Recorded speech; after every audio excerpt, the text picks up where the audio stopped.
A sewage work such as this treats nearly 40,000 cubic metres of mainly domestic sewage each day.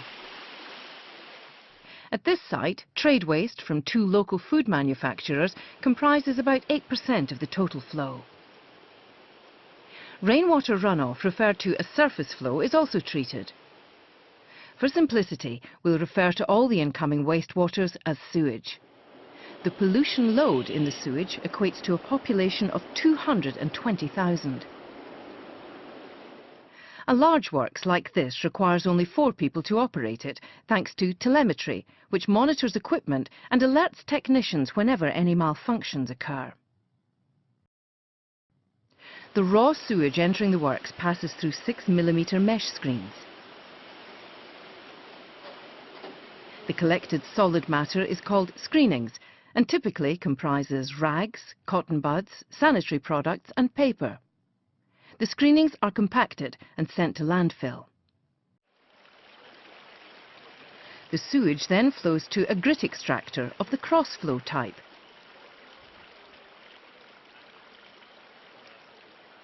Where road grit and other inorganic matter settle out. This material is subsequently washed and also sent to landfill. On leaving the grit extractor, the sewage enters the primary settlement tanks. Here, approximately 70% of the remaining solid matter settles out and forms primary sludge, which collects in a sump at the bottom of the tank. Periodically, the sludge is pumped away for disposal or for treatment. Above the sludge lies the wastewater. It now has a greatly reduced amount of suspended solids, and with it about 30% less biochemical oxygen demand, or BOD for short.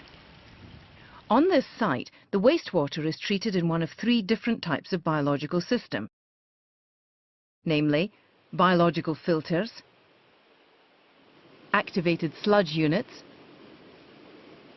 or oxygen ditches.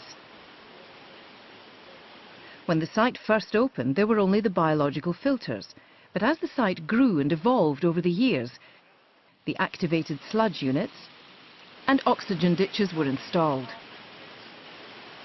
Here you can see the rectangular biological filters. In many works they're circular. But irrespective of their shape, biological filters are robust and easy to operate. Microorganisms growing on the clinker in the bed break down the organic matter in the effluent. On leaving the filters, the effluent is dosed with ferric sulfate in order to precipitate out the phosphates. This prevents eutrophication occurring in the river when the treated effluent is finally discharged at the end of the process. The effluent then goes to a humus tank for secondary settlement, where microbial solids and precipitated phosphates settle out and are removed as sludge. You can see that the water looks much cleaner than it was at the inlet. To improve the water quality further, the effluent is filtered through gravel filters, sometimes referred to as deep sand filters. Once these filters are full of solids, they're backwashed, and the washings go to the inlet of the works.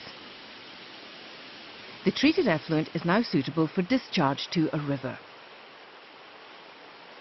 An alternative to the biological filter is the activated sludge unit. Here the wastewater is aerated and mixed by fine bubbles of air blown through hundreds of ceramic or plastic diffusers such as this. The organic matter in the sewage is again broken down by microorganisms, but this time they're suspended in the mixed liquor in the tank. The remaining system is the oxygen ditch, where almost 1/5 of the sewage at this plant is treated. Interestingly, the oxygen ditch doesn't require primary settlement. The sewage is aerated with the help of large brush aerators, and the effluent moves around the ditch, allowing the organic matter to be degraded by microbes in suspension. On exiting, it goes to a settlement tank and then to the gravel filter. Treated effluent from all 3 systems comes together before discharge into the nearby river.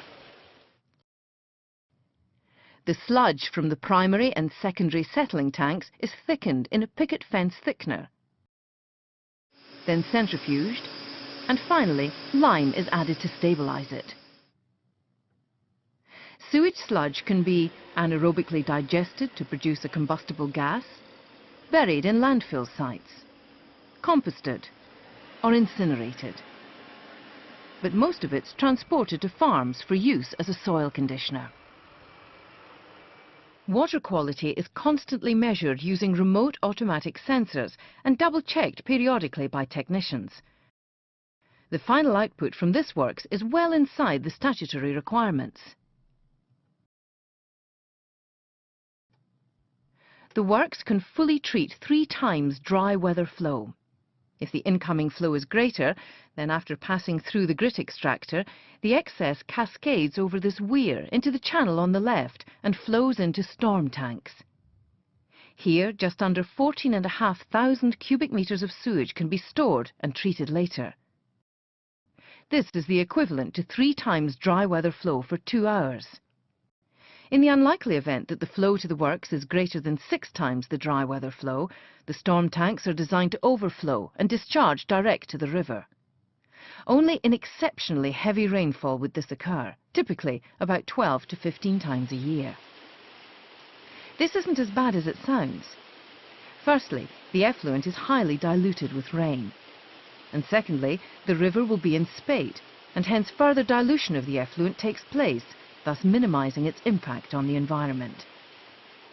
And finally, any discharge direct into the river has the associated and necessary legal consent issued by the national regulator.